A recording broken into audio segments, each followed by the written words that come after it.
വിശദമായ വാർത്തകളിലേക്ക്. പുതിയ വിദ്യാഭ്യാസ വിസയുമായി സൗദി അറേബ്യ. വിദേശ വിദ്യാർത്ഥികൾക്ക് പുതിയ വിസയിൽ സൗദിയിലെ സർവകലാശാലകളിൽ പഠനം നടത്താം. അഡ്മിഷൻ നടപടിക്രമങ്ങൾ സുതാര്യമായിരിക്കുമെന്ന് അധികൃതർ അറിയിച്ചു. സൗദിയിലെ വിദ്യാഭ്യാസ ഗവേഷണ മേഖലകളെ ഉത്തേജിപ്പിക്കുന്നതിന്റെ ഭാഗമായാണ് പുതിയ തീരുമാനം. വിദേശ വിദ്യാർത്ഥികളെയും അക്കാദമിക് വിദഗ്ധരെയും സൗദിയിലേക്ക് ആകർഷിക്കാൻ എഡ്യൂക്കേഷണൽ വിസ അനുവദിക്കുമെന്ന് സൗദി വിദ്യാഭ്യാസ മന്ത്രി യൂസുഫ് അൽ ബനിയാൻ അറിയിച്ചു. വിദേശകാര്യ മന്ത്രാലയവുമായി സഹകരിച്ച് ഇതുമായി ബന്ധപ്പെട്ട നടപടിക്രമങ്ങൾ പൂർത്തിയാക്കിയിട്ടുണ്ട്. സൗദി സർവകലാശാലകളിൽ പഠനം നടത്താൻ ആഗ്രഹിക്കുന്ന വിദേശ വിദ്യാർത്ഥികൾക്ക് study in Saudi Arabia platform വഴിയാണ് വിസ അനുവദിക്കുന്നത്. അഡ്മിഷൻ നടപടിക്രമങ്ങൾ സുതാര്യമായിരിക്കും. ഹ്രസ്വകാല ദീർഘകാല കോഴ്സുകൾക്കും പരിശീലന ഗവേഷണ കോഴ്സുകൾക്കും വിദേശ വിദ്യാർത്ഥികൾക്ക് അവസരമുണ്ടാകും. ആഗോള വിദ്യാഭ്യാസ കേന്ദ്രമായി സൗദിയെ ഉയർത്തിക്കൊണ്ടുവരികയാണ് പദ്ധതിയുടെ ലക്ഷ്യം. ജലീൽ കണമകലം, 24 ജിദ്ദ. കേരളത്തിലെ കാർഷിക സാധ്യതകൾ ലോകത്തിന് പരിചയപ്പെടുത്താൻ ദോഹ എക്സ്പോ മാതൃകയിൽ വിപുലമായ പദ്ധതികൾ ആസൂത്രണം ചെയ്യണമെന്ന് സംസ്ഥാന കൃഷി വകുപ്പ് മന്ത്രി പി പ്രസാദ്. ദോഹ എക്സ്പോ സന്ദർശിച്ച ശേഷമായിരുന്നു പ്രതികരണം. മരുഭൂമി ഹരിതഭൂമിയാക്കാനുള്ള ഖത്തർ ഭരണകൂടത്തിന്റെ ശ്രമങ്ങൾ മാതൃകാപരമാണെന്നും മന്ത്രി പി പ്രസാദ് 24നോട് പറഞ്ഞു. പ്രവർത്തകർക്കൊപ്പം അൽബിദ പാർക്കിൽ നടക്കുന്ന ദോഹ എക്സ്പോ സന്ദർശിക്കാനെത്തിയ മന്ത്രി കാർഷിക ഉൽപാദന മേഖലകളിൽ വിവിധ രാജ്യങ്ങൾ നടത്തുന്ന മുന്നേറ്റങ്ങൾ നേരിൽ കണ്ട് വിലയിരുത്തി. മരുഭൂമിയിൽ പടുത്തുയർത്തിയ ആധുനിക നഗരമെന്ന നിലയിൽ അതിവേഗം വളർച്ച പ്രാപിക്കുമ്പോഴും പരിസ്ഥിതിയെ ചേർത്ത് പിടിക്കാൻ ഖത്തർ നടത്തുന്ന ശ്രമങ്ങൾ മാതൃകാപരമാണെന്ന് മന്ത്രി പറഞ്ഞു. കാർബൺ ബഹിർഗമനത്തിന്റെ തോത് കുറക്കാൻ രാജ്യം നടപ്പാക്കുന്ന വിവിധ പദ്ധതികളും നടപടികളും ഡിജിറ്റൽ സംവിധാനങ്ങളോടെ ഖത്തർ പവലിയനിൽ സജ്ജീകരിച്ചിരുന്നു. എനിക്ക് ഏറ്റവും കൂടുതൽ ആകർഷണീയമായി തോന്നിയൊരു കാര്യം ഖത്തർ ഗവൺമെൻറ് വർത്തമാനകാല യാഥാർത്ഥ്യങ്ങളെ എങ്ങനെ ഉൾക്കൊള്ളുന്നു എന്നുള്ളത് തന്നെയാണ്. അവർ വച്ചിരിക്കുന്ന മുദ്രാവാക്യം എന്താണെന്ന് ചോദിച്ചാൽ ഇതിൻ്റെ ഈ എക്സ്പോ ഏറ്റവും പ്രധാനപ്പെട്ട സ്ലോഗൻ എന്ന് പറഞ്ഞു കഴിഞ്ഞാൽ ഗ്രീൻ ഡെസേർട്ട് ബെറ്റർ എൻവയൺമെൻറ്റ് എന്നുള്ളതാണ്. ഹരിത മരുഭൂമി എന്നൊരാശയം ആദ്യമായിട്ട് നമ്മൾ കേൾക്കുന്ന ഒന്നാണ്. മരുഭൂമിയെ എങ്ങനെയാണ് ഹരിതവൽക്കരിക്കാൻ പറ്റുക എന്ന് നമുക്ക് തോന്നുമായിരിക്കാം. പ്രതികൂല കാലാവസ്ഥയിലും കാർഷിക മേഖലയെ പരിപോഷിപ്പിക്കാൻ ഖത്തർ സ്വീകരിക്കുന്ന നൂതനമായ കൃഷി രീതികളെ പരിചയപ്പെടാനുള്ള അവസരം കൂടിയായിരുന്നു സന്ദർശനം. ഔദ്യോഗിക പ്രോട്ടോക്കോളൊന്നുമില്ലാതെ വന്നുകയറിയ അതിഥി കേരളത്തിലെ മന്ത്രിയാണെന്നറിഞ്ഞപ്പോൾ ചില പവലിയനുകളിലെ ആതിഥേയർക്ക് ആവേശം കൂടി. മന്ത്രിയുടെ പേര് അറബിക് കാലിഗ്രഫിയിൽ എഴുതി നൽകിയാണ് ചില അറബ് രാജ്യങ്ങൾ അദ്ദേഹത്തെ സ്വീകരിച്ചത്.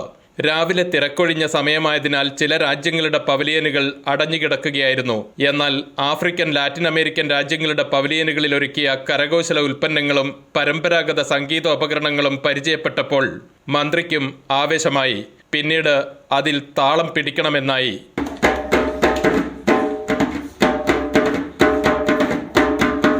യുവകലാ Sahithi secretary Jeemon Jacob, coordination secretary Shanavas Thavayil എന്നിവർ ഉൾപ്പെടെ യുവകലാ സാഹിതിയുടെ ഏതാനും പ്രവർത്തകരും മന്ത്രിക്കൊപ്പം ഉണ്ടായിരുന്നു. അൻവർ പാലേരി, 24 ദോഹ.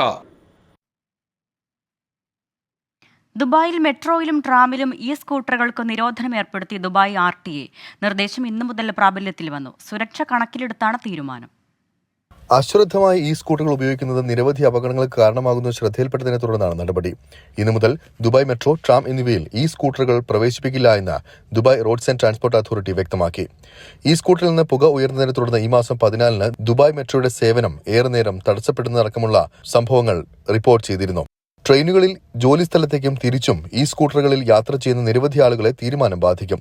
അതിനിടെ ഇലക്ട്രിക് സ്കൂട്ടർ ഉപയോക്താക്കൾ വരുത്തുന്ന നിയമലംഘനങ്ങൾ കണ്ടെത്താൻ കൂടുതൽ പദ്ധതികൾ നടപ്പാക്കി തുടങ്ങുമെന്ന് അധികൃതർ വ്യക്തമാക്കി. ഇതിന്റെ ഭാഗമായി നിരീക്ഷണത്തിനും നിയമലംഘനങ്ങൾ പിടികൂടാനും ഉപയോഗിക്കുന്ന റോബോട്ട് ഈ മാസം മുതൽ പരീക്ഷണയോട്ടം ആരംഭിക്കും. നിർമ്മിത ബുദ്ധി ഉപയോഗിച്ച് പ്രവർത്തിക്കുന്ന റോബോട്ട് ഹെൽമറ്റ് ധരിക്കാതിരിക്കുന്നത് ഉൾപ്പെടെയുള്ള വ്യത്യസ്ത നിയമലംഘനങ്ങൾ കണ്ടെത്തും. 24 ദുബായ്. കുവൈറ്റിൽ റോഡുകളിലെ ഗതാഗതക്കുരുക്കിന് പരിഹാരം കണ്ടെത്താൻ വിവിധ മന്ത്രാലയങ്ങളുടെ കീഴിൽ സംയുക്ത നീക്കം നടത്തും. അടുത്ത മന്ത്രിസഭയിൽ ഇത് സംബന്ധിച്ച ചർച്ചകളും തീരുമാനങ്ങളും ഉണ്ടായേക്കും. ഗതാഗതക്കുരുക്ക് ഒഴിവാക്കാനുള്ള സംവിധാനങ്ങൾ, നിർദ്ദേശങ്ങൾ, അവ പ്രാബല്യത്തിൽ വരുന്നതിനുള്ള സമയക്രമം എന്നിവ സംബന്ധിച്ച് ആഭ്യന്തര മന്ത്രാലയം മുന്നോട്ട് വച്ച നിർദ്ദേശങ്ങൾ കേന്ദ്രീകരിച്ചായിരിക്കും ചർച്ചകൾ. ദുബായിലെ പ്രമുഖ ഷോപ്പിംഗ് കേന്ദ്രമായ ഔട്ട്ലെറ്റ് മാളിൽ ലുലുവിന്റെ പുതിയ ഹൈപ്പർ മാർക്കറ്റ് പ്രവർത്തനം ആരംഭിച്ചു. ഔട്ട്ലെറ്റ് മാളിന്റെ പുതിയ എക്സ്റ്റൻഷനിലാണ് അത്യാധുനിക സൗകര്യങ്ങളോടെ ഹൈപ്പർ മാർക്കറ്റ് തുറന്നത്. ലുലു ഗ്രൂപ്പിന്റെ ദുബായിൽ 25-ാമത്തെയും ആഗോളതലത്തിൽ 264-ാമത്തെയും ശാഖയാണിത്. ദുബായ് അലൈൻ പാതക്കരികിൽ ഔട്ട്ലെറ്റ് മാളിന്റെ പുതിയ എക്സ്റ്റൻഷനിൽ 97,000 ചതുരശ്രയടി വിസ്തൃതിയിലാണ് പുതിയ ഹൈപ്പർ മാർക്കറ്റിന് ലുലു ഗ്രൂപ്പ് തുടക്കമിട്ടിരിക്കുന്നത്. Dubai outlet mall chairman Nasser ഖംസൽ യമാഹിയെ, Lulu group chairman MA. Yusuff Ali തുടങ്ങിയവരുടെ സാന്നിധ്യത്തിൽ UAE സാമ്പത്തിക വകുപ്പ് മന്ത്രി Abdullah bin Touq Al Marri hyper മാർക്കറ്റിന്റെ ഉദ്ഘാടനം നിർവഹിച്ചു. അത്യാധുനിക സൗകര്യങ്ങളോടെയുള്ള ഹൈപ്പർ മാർക്കറ്റിൽ നിത്യോപയോഗ സാധനങ്ങൾ, ഇലക്ട്രോണിക്സ്, ഹോം അപ്ലയൻസ് വിഭാഗമായ ലുലു കണക്ട്, പച്ചക്കറി, പഴവർഗ്ഗങ്ങൾ, ലുലു കിച്ചൺ എന്നീ വിഭാഗങ്ങളിലെ വലിയ ശേഖരമാണ് ഒരുക്കിയിരിക്കുന്നത്. ദുബായിലെ പ്രമുഖ ഷോപ്പിംഗ് കേന്ദ്രമായ ഔട്ട്ലെറ്റ് മാളിൽ ലുലു ഹൈപ്പർ മാർക്കറ്റ് പ്രവർത്തനം തുടങ്ങുന്നതിൽ അഭിമാനമുണ്ടെന്ന് Lulu group chairman MA. Yusuff Ali പറഞ്ഞു. 300 ഹൈപ്പർ മാർക്കറ്റുകൾ എന്ന ലക്ഷ്യത്തിലേക്ക് ലുലു അതിവേഗം മുന്നേറുകയാണെന്നും അദ്ദേഹം കൂട്ടിച്ചേർത്തു. കേരളത്തിൽ ഉൾപ്പെടെ ലുലുവിന്റെ സാന്നിധ്യം കൂടുതൽ വർദ്ധിപ്പിക്കുന്നതിനുള്ള പ്രവർത്തനങ്ങൾ നടന്നുവരികയാണെന്നും അദ്ദേഹം അറിയിച്ചു.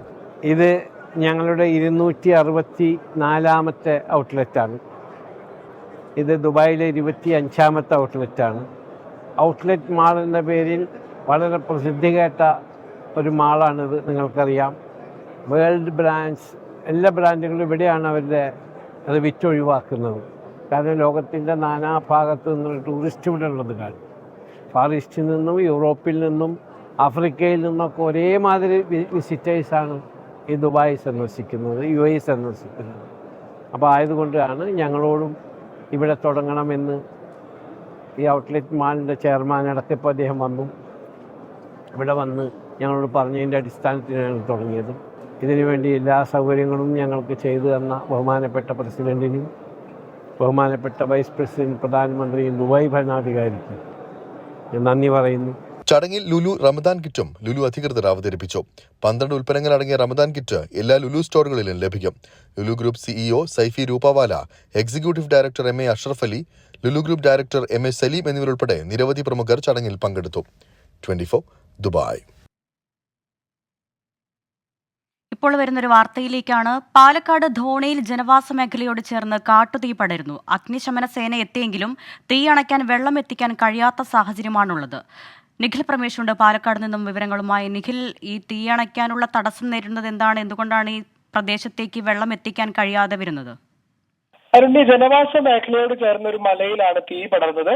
പക്ഷെ അഗ്നിശമന സേനയ്ക്ക് ഈ തീ പടർന്നു പിടിച്ചിടത്തേക്ക് വെള്ളം എത്തിക്കാൻ സാധിക്കാത്തൊരു സാഹചര്യമാണ് നിലവിലുള്ളത്. കാരണം ഈ മലമുകളിലേക്ക് ഈ അഗ്നിശമന സേനയുടെ വാഹനങ്ങൾ എത്തിക്കാൻ കഴിയാത്തത് കൊണ്ട് തന്നെ അവിടേക്ക് വെള്ളം എത്തിക്കുക എന്നുള്ളത് വളരെ പ്രയാസം നിറഞ്ഞൊരു സാഹചര്യമാണ്.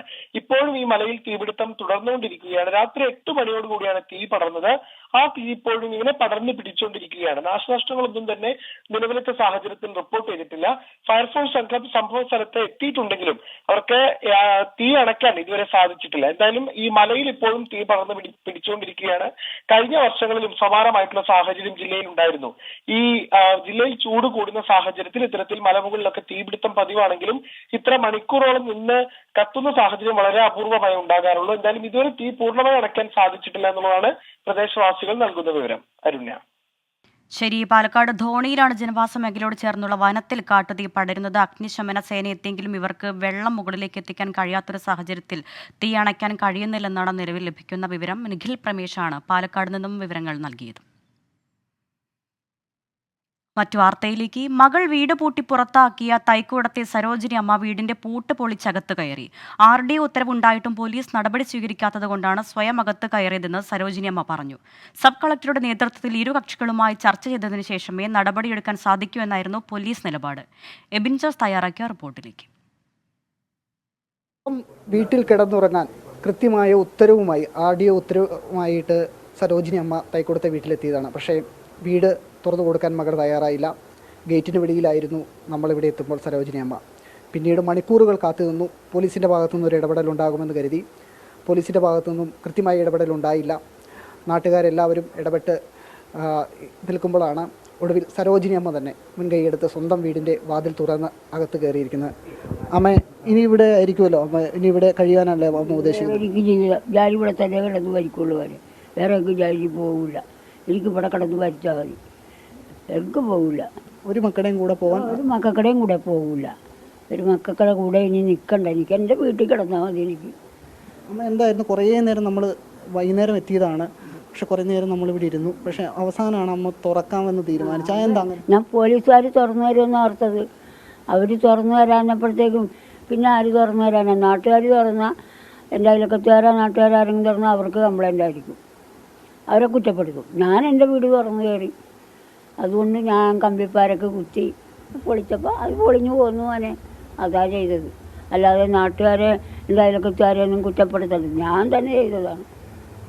നാട്ടുകാരുടെ വലിയൊരു സപ്പോർട്ടുണ്ടായിരുന്നു. വാർഡ് കൗൺസിലർ അടക്കമുള്ള ആളുകൾ അടക്കം നമ്മുടെ അടുത്ത് നിൽക്കുന്നുണ്ട്. കൗൺസിലർ, നമ്മൾ ഇവിടെ ആളുകളുടെ ഒരു സപ്പോർട്ട് ഉണ്ടായിരുന്നു. ഇനിയിപ്പോൾ എങ്ങനെയാണ് അമ്മ ഇവിടെ ഒറ്റയ്ക്കായിരിക്കും താമസിക്കാൻ പോകുന്നത്? എങ്ങനെയാണ് നിങ്ങളുടെ ഒരു പിന്തുണ? ആളുകളുടെ സപ്പോർട്ട് ഇനിയും ഉണ്ടാവും. കാരണം അമ്മ ഒറ്റയ്ക്കല്ലേ, അപ്പോൾ അതിൻ്റെ സപ്പോർട്ട് എങ്ങനെയായാലും ഈ നാട്ടുകാർ ചെയ്യും. അവരുടെ സഹായം ഞാനും എന്നാൽ പറ്റുന്ന സഹായങ്ങൾ അവർക്ക് ചെയ്തു കൊടുക്കും, യാതൊരു സംശയവും. ഇനിയും ചിലപ്പോൾ നിയമക്കുരുക്കിനൊക്കെ ഉള്ള സാധ്യതയുണ്ട്. നിങ്ങൾ അതൊക്കെ എന്തെങ്കിലും? അത് തമ്പുരാൻ ഞങ്ങളെ സഹായിക്കും ഫേസ് ചെയ്യാനായിട്ട്. നിയമക്കുരുക്കുകൾ അമ്മ തന്നെ തുറന്ന സംഗതിക്ക് ഞങ്ങൾ എന്തിനാ നിയമക്കുരുക്കിൽ പെടുന്നത്? എന്തിനാ? അതിൻ്റെ ആവശ്യമില്ലല്ലോ.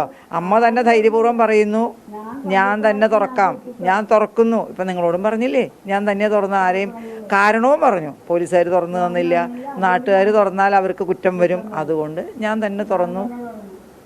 ഇപ്പം നാളെ കളക്ടറുടെ അടുത്തൊരു ഹിയറിംഗ് വെച്ചിട്ടുണ്ട്. അമ്മ പോവോ? എന്താ? പോവില്ല. ഇനി എനിക്ക് പോകാൻ പറ്റില്ല. എന്താണെന്ന് കയറാൻ പറ്റണില്ല ആ സ്റ്റെപ്പ്. എനിക്ക് ഇന്ന് തന്നെ 2 പേര് പിടിച്ചാൽ കയറി. ഇതിക്ക് മുമ്പ് ഒരു ദിവസം പോയപ്പോഴും 2 പേര് പിടിച്ചാൽ കയറി. അപ്പോൾ ഇന്ന് പോകണമെന്ന് പറഞ്ഞപ്പോൾ ഞാൻ പറഞ്ഞു എനിക്ക് പറ്റണില്ല അവിടെ കയറാൻ. എന്നാലും പോകാതെ പറ്റൂലെന്ന് പറഞ്ഞപ്പോൾ പോയതാണ്.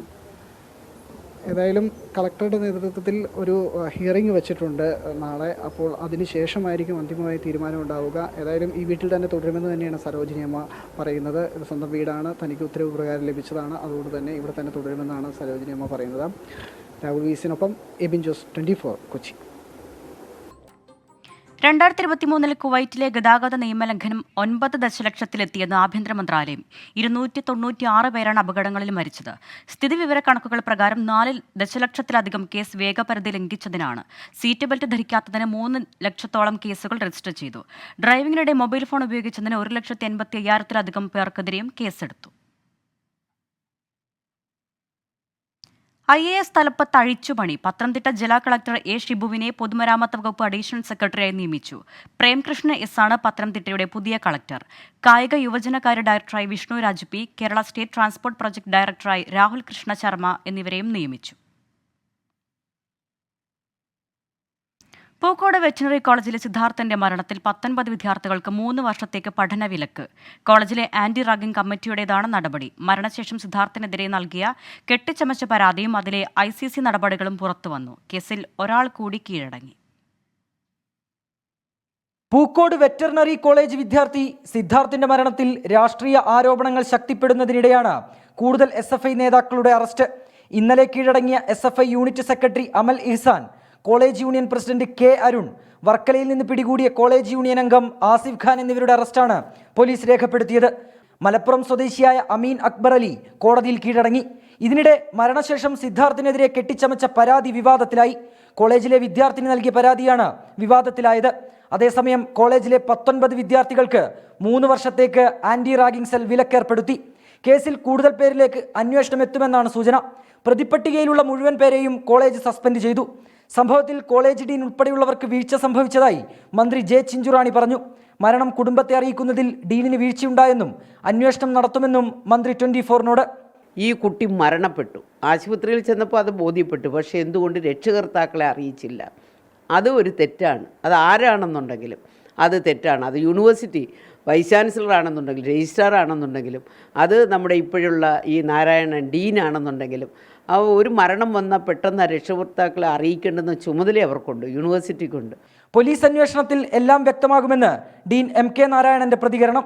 അപ്പോൾ നോക്കട്ടെ, അന്വേഷിക്കട്ടെ, പോലീസ് അന്വേഷിക്കട്ടെ. അതായത് ഡീൻ ഉൾപ്പെടെയുള്ളവർ രക്ഷിതാക്കളെ ഈ വിവരം അറിയിച്ചില്ല വേണ്ട സമയത്ത് എന്നാണ് പറയുന്നത്. അന്വേഷിക്കട്ടെ കേട്ടോ, ഞാനൊന്നും പറയുന്നില്ല, എനിക്ക് ബുദ്ധിമുട്ടുണ്ട്. പ്രതിപക്ഷ പാർട്ടികളുടെ പ്രതിഷേധവും തുടരുകയാണ്. യൂത്ത് കോൺഗ്രസും BJPയും കോളേജിലേക്ക് പ്രതിഷേധവുമായി എത്തി. 24 വയനാട്. കർശന നടപടി ഉണ്ടാകുമെന്ന് പറയുന്നവർ തന്നെയാണ് കുറ്റക്കാരെ സംരക്ഷിക്കുന്നതെന്ന് സിദ്ധാർത്ഥിന്റെ പിതാവ് ജയപ്രകാശ്.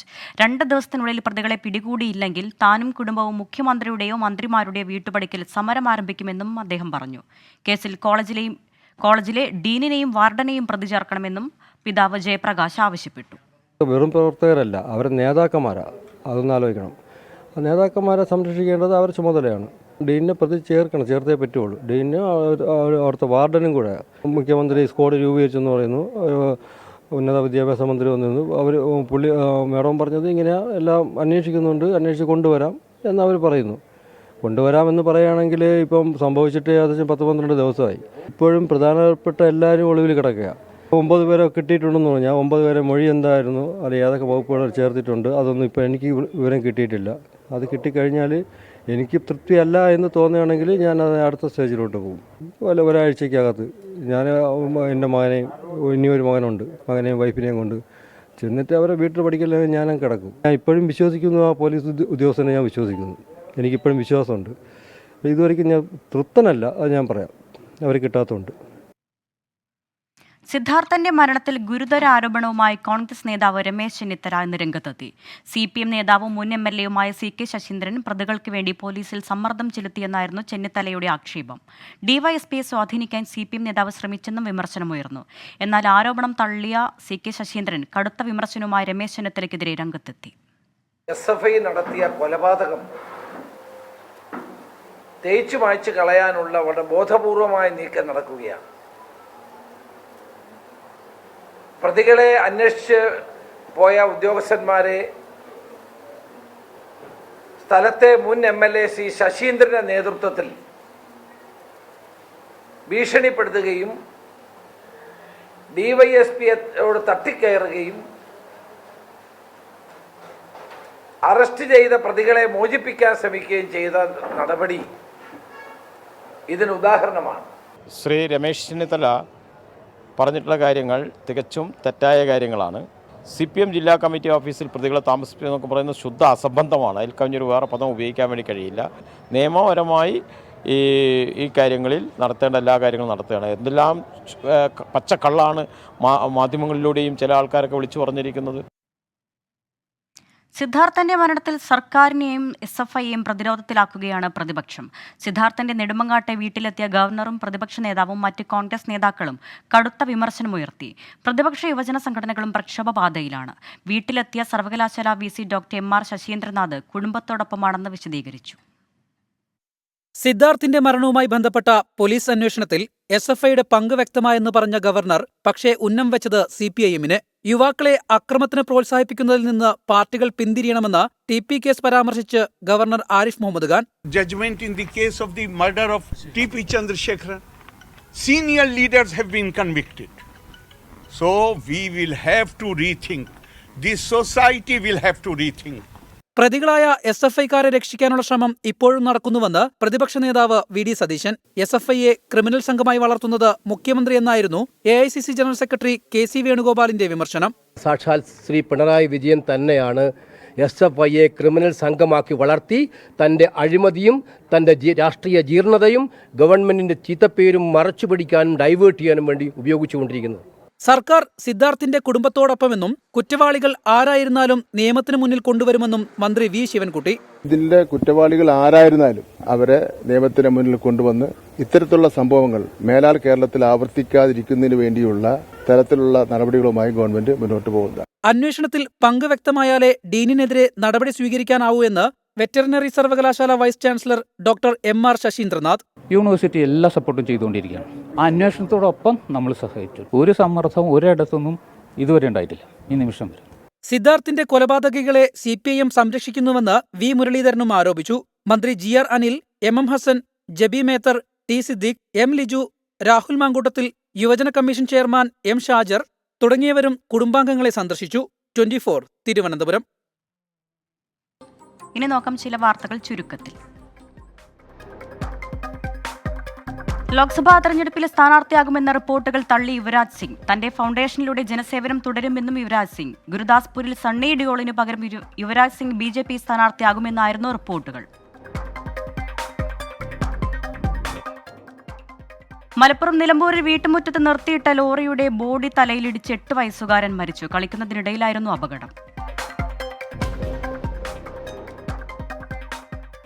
പാലക്കാട് കളക്ടർ ഡോക്ടർ ചിത്രയുടെ പേരിൽ വ്യാജ മെസ്സേജ് അയച്ച് തട്ടിപ്പിന് ശ്രമം. കളക്ടറുടെ ചിത്രമുള്ള വ്യാജ വാട്സ്ആപ്പ് അക്കൗണ്ടിൽ നിന്ന് പലർക്കും മെസ്സേജ് ലഭിച്ചു. കളക്ടർ സൈബർ സെല്ലിന് പരാതി നൽകി.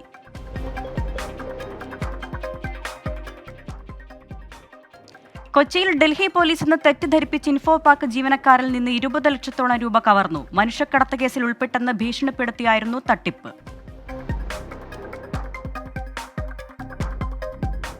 കേരള യൂണിവേഴ്സിറ്റി കലോത്സവത്തിന് ഇന്തിഫാദ എന്ന് പേരിട്ടതിനെതിരെ ഹൈക്കോടതിയിൽ ഹർജി. പേര് പിൻവലിക്കണമെന്ന ആവശ്യം. എതിർകക്ഷികൾക്ക് കോടതി നോട്ടീസ് അയച്ചു. ഇടുക്കി പൂപ്പാറയിൽ വൻ തീപിടുത്തം. ജൽജീവൻ മിഷൻ പദ്ധതിക്കായി എത്തിച്ച പ്ലാസ്റ്റിക് പൈപ്പുകളാണ് കത്തിയത്. മൂന്നാറിൽ നിന്ന് ഫയർഫോഴ്സ് യൂണിറ്റ് എത്തി തീ നിയന്ത്രണ വിധേയമാക്കി. തൃശൂർ ചാലിശ്ശേരി പൂരത്തിനിടെ ആന ഇടഞ്ഞു. കൊമ്പൻ ചീരോത്ത് രാജീവ് എന്ന ആനയാണ് എഴുന്നള്ളിപ്പിന് തൊട്ടുമുൻപ് ഇടഞ്ഞത്. ആളുകൾ ചിതറിയോടെയെങ്കിലും ആർക്കും പരുക്കില്ല. നെയ്യാറ്റിൻകര പ്ലാമൂട്ടിൽ KSRTC ബസും ഗുഡ്സ് ഓട്ടോയും കൂട്ടിയിടിച്ച അപകടം. ഗുഡ്സ് ഓട്ടോ ഡ്രൈവർ പോത്തൻകോട് സ്വദേശി ഷിജിൻ തൽക്ഷണം മരിച്ചു. തിരികെ വാർത്തയിലേക്കാണ്. വാരാണസിക്ക് പുറമെ ദക്ഷിണേന്ത്യയിലെ ഒരു മണ്ഡലത്തിലും പ്രധാനമന്ത്രി നരേന്ദ്രമോദി മത്സരിച്ചേക്കുമെന്ന അഭ്യൂഹം. തമിഴ്നാട്ടിലെ രാമനാഥപുരത്ത് മോദി സ്ഥാനാർത്ഥിയാകുമെന്നാണ് റിപ്പോർട്ടുകൾ. അതിനിടെ BJPയുടെ ആദ്യ സ്ഥാനാർത്ഥി പട്ടിക ഉടൻ പ്രഖ്യാപിക്കും. ആദ്യ പട്ടികയിൽ 125 പേരുണ്ടെന്നാണ് സൂചന. ഉത്തർപ്രദേശിൽ NDAയിൽ സീറ്റ് ധാരണയായി. 74 സീറ്റിൽ BJP മത്സരിക്കും.